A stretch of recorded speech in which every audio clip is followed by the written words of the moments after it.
देखा कि कमाई कमाई 3 उम्र हो गए, एगो बेटा भी बा।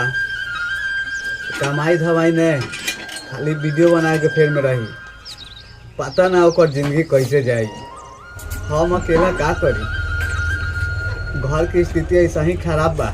लोग कहलन कि बेटा बराबरी के हो जाए, का हाथ बा कही। अरे ई का हाथ बा कही, ई तो हमरा के पता नहीं मुआइए के दौड़ी का।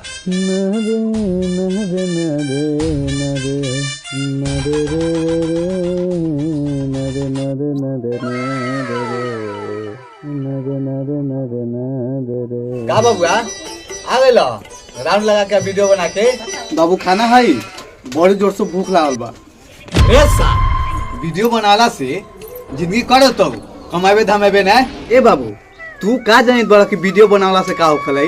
ए बाबू देखत बानू कि मनी मेराज, खेसारी लाल, पवन सिंह, कृष्णा जैक, ये लोग वीडियो बनावला से कहाँ चल गए।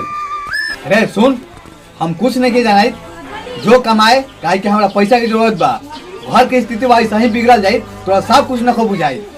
ए बाबू हम काम के बात कहले ही मस्ती चक हॉस्पिटल में डॉक्टर साहब कहले हवन कि 2 से 4 दिन लगता ठीक न, ओकरा बाद काम मिल जतो। ठीक बा, बहुत बढ़िया के बात बा कि तू काम के बात कहले हवा। हमरा कहे के मतलब ये बा बबुआ कि तू वीडियो भी बनाव और काम धाम भी कर।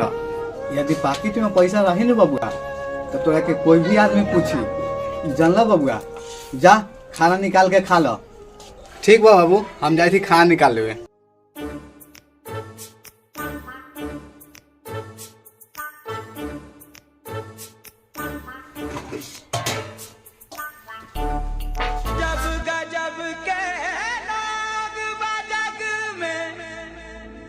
स्वार्थी भइल समाज हो,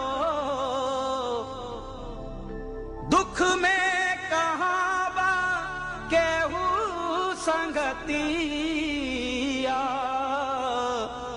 ई दुनिया में आज हो हित परित हिताई मिताई जात छोड़ देला।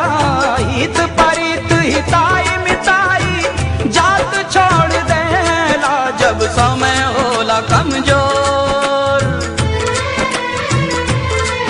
जब समय होला कमजोर तो हर कोई साथ छोड़ देला। जब समय होला कमजोर